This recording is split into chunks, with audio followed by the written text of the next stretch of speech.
Once upon a time, there was a man living in a certain kingdom who received an invitation from his king to come to dinner. Something inside him was excited as never before by the invitation. Something was afraid as well. Would he have the right clothes to wear? Would his manners be good enough for his Lord's table? What would they talk about when they were not eating? Above all, the man was frightened by the long journey to the king's castle. So what did the man do? Well, he spent 1 month deciding what to wear and buying the clothes he did not already have. He spent 2 months learning the rules of etiquette and practicing them as he ate. He spent 3 months reading up on the latest issues faced by the kingdom so that he would have something to say. Finally, he faced the journey itself. By trade, the man was a carpenter. He built small houses and extra outhouses and garages better than anyone else. After he had packed the clothing and the food he thought he would need for the journey, he had room for only a little more. So he packed some tools, enough to permit him to build adequate overnight shelter on the journey. Then he started out. The first day he traveled through the morning and early afternoon, stopping only to eat some lunch. Then he set about constructing a rough shelter to spend the night in. After a few hours' labor, he had a small, safe, dry place to sleep. The next morning, he was about to set out and start again. He looked at the shelter he had built. He began to notice places where it could be improved. So instead of resuming the journey right away, he began to make improvements on his little dwelling. Well, one thing led to another. Garage to kitchen to indoor plumbing and so on. Soon he had pretty much forgotten about the invitation and the journey. Meanwhile, the king was beginning to wonder about the man. And so, as kings are able to do, he arranged for another person who was also traveling to the dinner to stop by and see how the man was coming along.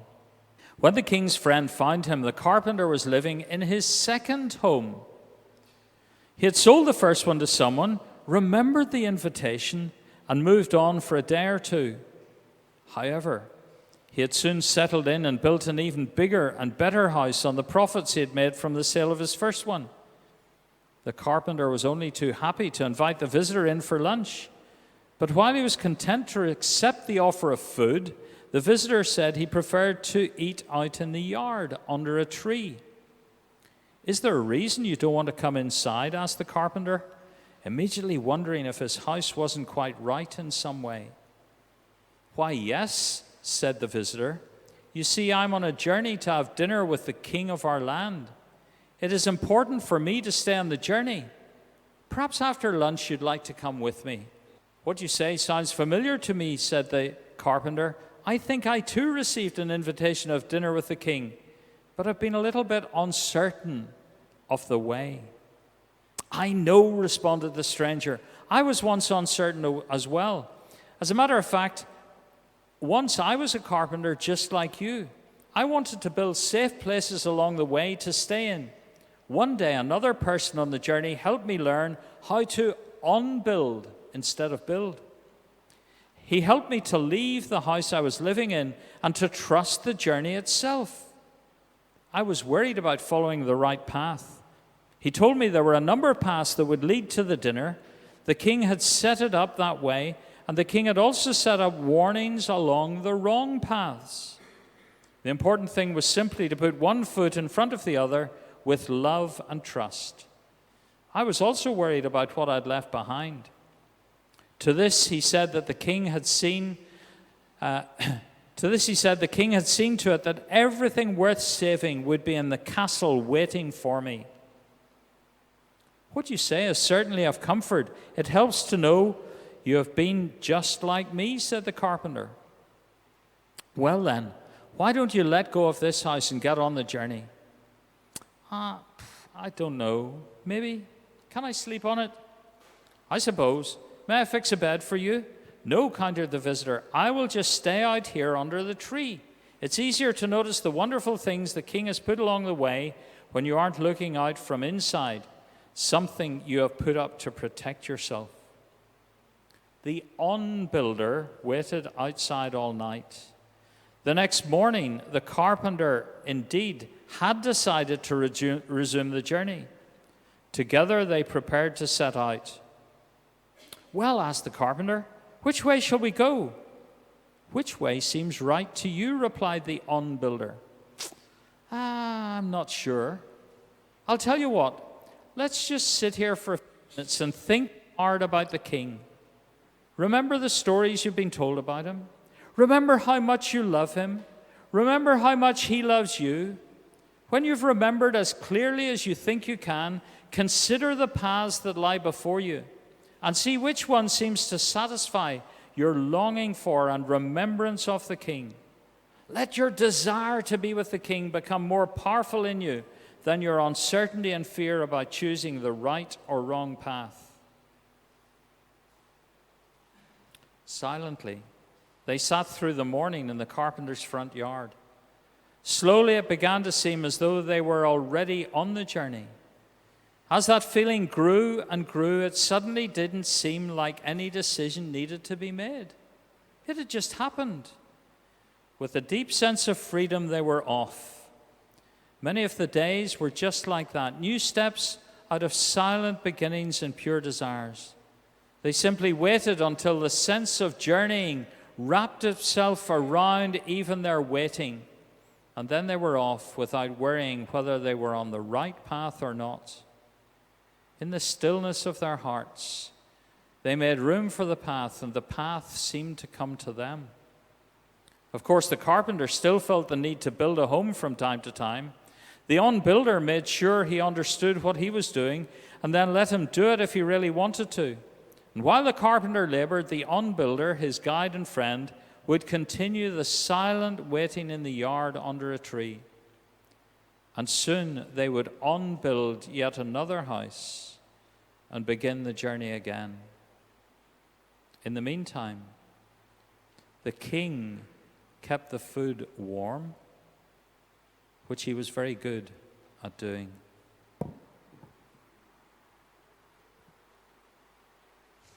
This relates to what Tim Patton was talking about, the feast that we are invited to. If you can hold on to that, that's half the preach. I could just go, but whenever a preacher says that, you know he's not going to. You noticed in the parable, the one that was just read, the man had a problem of building things to make himself comfortable, and we do the same. Each of us are on that journey. We have that invitation to the wedding feast. We have that invitation to join God in heaven. And if we've accepted it, we are on that journey. One of the things that people are not good with, most people are not good with, is change. We like to sort things out so that we feel like we're in control of something. We like to be able to settle back and relax a little bit. My word for today is arise, and it's a word that God has used many times. And if you look in the Bible and you search for arise, they are nation-changing statements when God says arise. So it's not just these countries of influence in the UN or wherever. It is actually each one of us. When God says arise to us, there's great purpose. It's either for us, that it's going to help us on our journey, or it's for other people. And I'm going to take you through a few examples. The first arise is in Genesis chapter 13. So Abraham and Lot are going to separate. They're going to go their separate ways. And the reason they're going to go their separate ways is because they are too successful. They are just too good at raising animals. So this starts problems. So Genesis chapter 13, verse 10 to 17. And Lot lifted up his eyes and saw that the Jordan Valley was well watered everywhere, like the garden of the Lord, like the land of Egypt in the direction of Zoar. This was before the Lord destroyed Sodom and Gomorrah. So Lot chose for himself all the Jordan Valley and Lot journeyed east. Thus they separated from each other. Abram settled in the land of Canaan, while Lot settled among the cities of the valley and moved his tent as far as Sodom. Now the men of Sodom were wicked, great sinners against the Lord. The Lord said to Abram, after Lot had separated from him, "Lift up your eyes and look from the place where you are, northward and southward and eastward and westward. For all the land that you see, I will give to you and to your offspring forever.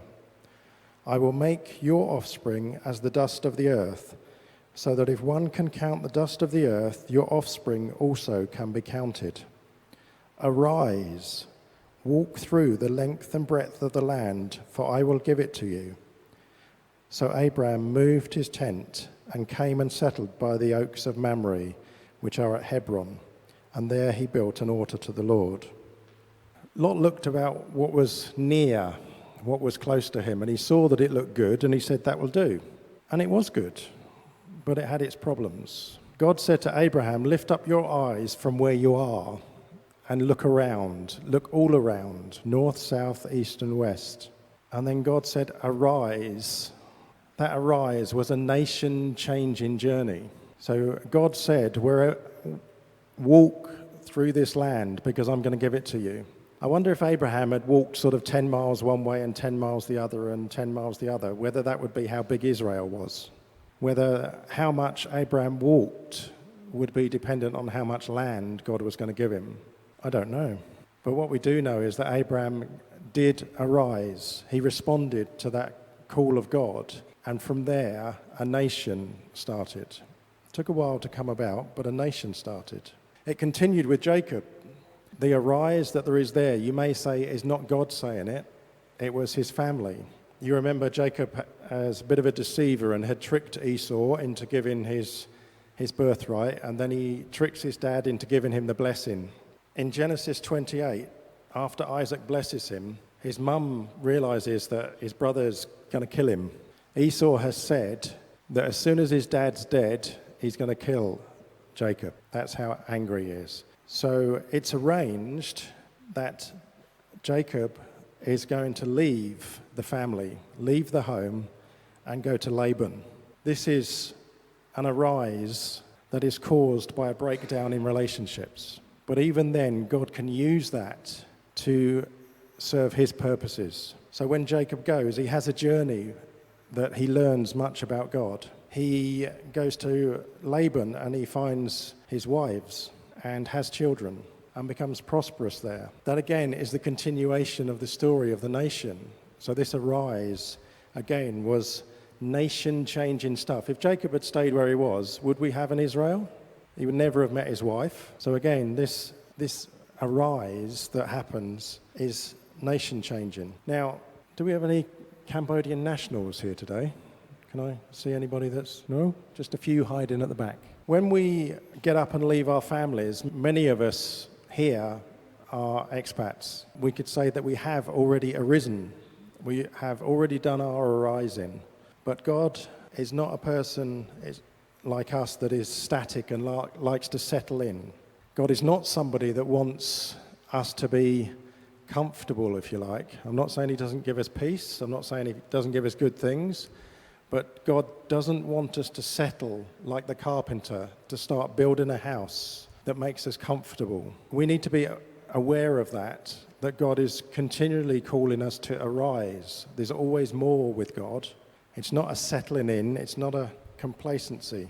For the Cambodians, in this country, there are a mission field that is so great, and that's not with the Khmer people. In Cambodia, there are the Cham, there are the Kachok, the Krung, the Kraul, the Kui, the Penong, the Tumpuan, the Stiang, the Manong, the Samri, the Somrai, the Sui, the Jirai, and the Rada. There's the Kula, there's the Vietnamese. These are all people that are living in Cambodia with different language groups, just in Cambodia. So there's a mission field here for Cambodian nationals to arise and to be taught to arise and go to people in their own nation. We, as expats, should be teaching that. It's not all about staying in Phnom Penh. It's not about staying in Siem Reap. But there are many different languages that are spoken in Cambodia. People hear best in their own heart language. And so for a Cambodian to learn the language and go is a mission field all on their own. For us that are here as expats, perhaps we have a work that God has called us to. Perhaps we've just about got it under control now. Maybe. A few chuckles around the place. No, nobody's got it under control. All right, you're safe then. You're safe. You won't be getting complacent. But we do like routine. We like to feel at peace. And we can sort of settle in where we are. You know, we're doing the same job in our ministry, if you like. We start moving on autopilot. But that's when we are in danger of sinning against God, because we are not following him. God is the same yesterday, today, and forever. But that's his character. That's not what he's doing the same yesterday, today, and forever. So if we start to do the same things over and over again, then it's likely that we've missed what God is doing. Every person is an individual, and God loves each person as an individual. And so if we start to treat everybody the same way, or our program starts to treat everybody the same way, we've probably missed it. We'll be doing something to build for our own comfort. We want our program to be something that we feel like we're in control of, and therefore we start to make it the same for everybody. And this is that journey where we start to build. You know, we're like the carpenter. We build a little shelter, and then we start to see where we can improve it. And all these things, we need to make sure that we are listening to God each day, that we are asking for him to lead us each day, because God is not a static God. When we get static, God will jolt us. When the people refused to go into the promised land, they didn't want to go in because it was big and scary. Then when God said to them that they would never enter the promised land, they decided to try on their own, and they started to battle. They said, no, sorry, we got it wrong. And they went in and they started to fight against the people in the promised land, and they got beaten. So they had to admit that without God, they can do nothing. So they left the promised land and they started walking around in a mountain area. And in Deuteronomy 2, you can hear the words that God said to Moses as he relays it in Deuteronomy. In Deuteronomy 2 and verse 3, Moses said, "Then the Lord said to me, you have been traveling around this mountain country long enough. Turn north." And sometimes God needs to correct us. He needs to say, stop doing that same thing over and over again. You need to go in a different direction. God will do that for us. He will give us the chance. But we need to make sure that we are listening. Sometimes we feel that we've received a promise from God, or we've received instructions from God.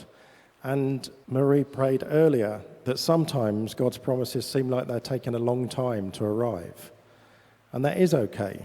But also, don't settle back waiting for them. Don't get used to the fact that they're not happening. Because again, that can sometimes be settling back and accepting that it's not there. Sometimes we start to settle when we shouldn't. In Joshua 18, we see an example of this. They were dividing up the land. As they had conquered some of the land, they were dividing up the land. In Joshua 18, verse 2 and 3, it says, "There remained among the people of Israel 7 tribes whose inheritance had not yet been appointed. So Joshua said to the people of Israel, 'How long will you put off going in to take possession of the land which the Lord, the God of your fathers, has given you?'" So if you have a promise from God, if you have something that you've been waiting on, maybe God is saying to you, how long are you going to sit waiting before you actually start to take some action? How long are you willing to just sit there? What can you do? What has God put before you? And in Joshua, you carry on reading, you can see they actually took action at that point. You cannot go ahead of God. That is true. You don't want to run ahead of God in something. But at the same time, don't get to the point where you are letting God's promises go because you've got used to the fact that over the last 4 or 5 years they haven't come to pass. So you're no longer praying for them. You're no longer searching for them. You're no longer looking for that sign that God is saying, arise, now is the time, beware. You know, for us, sometimes the worst arise that God can give us is the one that says, arise and go back. That one we don't like because we think maybe that's the end of our ministry or that we've done something wrong maybe. But arise and go back is a nation-changing thing as well. If we go back to Jacob, his second arise came in Genesis 31 and verse 3. Then the Lord said to Jacob, go back to the land of your fathers and to your relatives, and I will be with you. So not only is God with us while we're here in Cambodia, but he's with us if we have to go back to the land of our fathers and our family as well. It's not something that's wrong. It may be God calling us to another great thing. For Jacob, it was scary. If you remember, he left with his brother threatening to kill him, having deceived him. He left having deceived his father. So he's got not good relationships back there. He's become prosperous where he is. His new family is there. He's got his wives, his children. And God says, go back. But remember, in the going back, this was the land that God had promised his grandfather, Abraham. This was the land that he was going back to. So again, this is a nation-changing thing at this point, to go back. So not only is God able to send us overseas, he's able to call us back as well at the right time. And we need to listen to that and not be scared of that. Not to be worried about what would I do if I went back to my own country. What is there for me? Particularly if, like me, I've been in Cambodia 15 years now. When I think about England, it's nice to visit. There's things that I miss a lot. But I do wonder what would be there for me at times if I went back. And could I cope with the increased law and all the things that I'm not allowed to do that I can do here quite easily? But if God says go back, that is what we've got to do. So we have to listen to God saying arise and go back as well. I'm not trying to empty the church. Sometimes the arise is for somebody else's benefit. It's not a new thing for us. It's not a new thing for us because it's already settled in our hearts. But the arise is so that other people can be brave. This is often an advocacy position or standing up when something's wrong. The arise, that the original Hebrew actually has it as standing up and standing firm, taking a stand so that people can see, which is what Nehemiah did in chapter 2, in verses 17 to 20. The people have said yes. Nehemiah has already done his praying and he's settled that they're going to rebuild the walls of Jerusalem. The people have said yes. They've said, come, let us build the wall of Jerusalem. But then people come up against them. In verse 18, the people said, let us rise up and build. So they strengthened their hands for the good work. But when Sanballat the Horonite and Tobiah the Ammonite servant and Geshem the Arab heard of it, they jeered at us and despised us and said, what is this thing that you are doing? Are you rebelling against the king? This is the point where the leader needs to stand up, needs to arise. And Nehemiah says, the God of heaven will make us prosper, and we, his servants, will arise and build, but you have no portion or right or claim in Jerusalem. So Nehemiah took a stand. He took a stand against people that were trying to scare people into not doing what was right. He took a stand that other people could be brave as well and stand with him and continue to do the thing that they know that they should be doing. When God says arise, his timing is perfect. It's not that God doesn't know when to say something. And at times, our response needs to be immediate as well. We need to listen to God and act, not start worrying about it.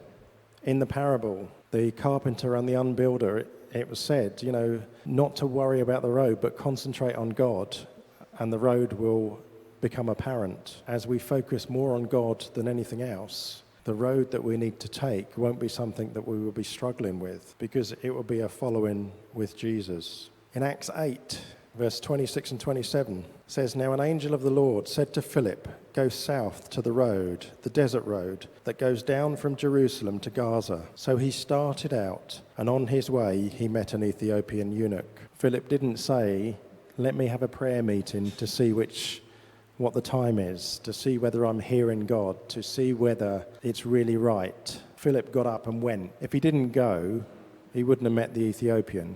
It is said that this is possibly where the Ethiopian Christians came from, this initial contact with this person. Again, did this change a nation? This was a person that was in charge of the treasury of the queen, that was on a journey, had been to Jerusalem and was on a journey back to Ethiopia, met somebody that explained God to them and God's love. Would that be a life-changing, a nation-changing arise? And if Philip had decided he could wait a couple of days, there would have been no contact. Now, you could say God's plans wouldn't be thwarted, and that would be true. It's only us that can hold ourselves outside of the will of God, if you like. In the UK, and I would imagine elsewhere, we have villages that have roads through the centre of them, and they were good. And then the traffic increases, and the traffic increases, and the traffic increases. And the people in these villages often start calling for a bypass. They want the road to go round the outside. After many, many years, some of them get their bypass and then realise that actually there's nobody in the village anymore. The shops are shutting down because there's nobody coming through and buying anything, because they all go past us now, which is what they asked for. They asked for a road going past them. We need to be careful in our prayers, because God will give us what we ask for. If we keep praying for peace and calm and no problems, then God may well give it to us. But it may mean that you're bypassed. It may mean that somebody else has to do the things that God wants to happen. So what we've done is achieve our little life where we sit down, we're saved, we're Christians, we're going to go to heaven, but we've bypassed the exciting life that God wanted us to have, because we've said, I want peace, I want calm, I can't cope with this mayhem where people keep turning up on my doorstep and you're expecting me to minister to them. But God says that's what he wants us to do. Now, God gives us peace, he gives us rest, don't get me wrong. It's not going to be like that all the time, but if we were always praying for peace and calm, be careful, because God might just give it to us and bypass us. And then we will realise what we've lost. How can I say that? Because in Esther, Esther's the queen, she's there. And it says in Esther 4:14, when Esther is told to go before the king and she says, "But I haven't been to the king for 30 days. If I go into the king's presence, the law says that he would kill me. I will be killed unless he reaches out the scepter to accept my presence." So Esther says this in response. She was asked to go and lobby for the Jews to be saved because they were all going to be killed. And what was said to Esther? In chapter 4, verse 14, it says, "For if you remain silent at this time, relief and deliverance for the Jews will arise from another place." So God will achieve his purposes, but Esther would have been bypassed. She didn't. She did what God wanted to do, and we need to do the same. We need to remember that parable of the carpenter and the unbuilder. We are on a journey to heaven and should be showing others. Are we a carpenter? Are we an unbuilder? What stage are you at in your walk? Are you able to not build yourself safe structures, things to protect our emotions, things to protect our well-being, our comfort? If we're able to do that, then we should be helping people that are still on that journey as a carpenter, that they still need to build these things. To remind people that they are on a journey to heaven. We have the invite, we've accepted the invitation. But remember, unless you're planning to die today, this is not the end of the journey. Where we are now is not the end of the journey, unless your plan is to die today, in which case it may be. This is just a part of it, and we need to be willing to get up again, to arise and continue on that journey and not become static and settle. This parable that Ivor read for us actually has two more stories that continue on. The book is called The Carpenter and the Unbuilder, and it's modern day parables to learn. It is worth, if you want to have a look at it afterwards, then I'm quite happy to show you. But it's very good for actually getting us to think about some of these things.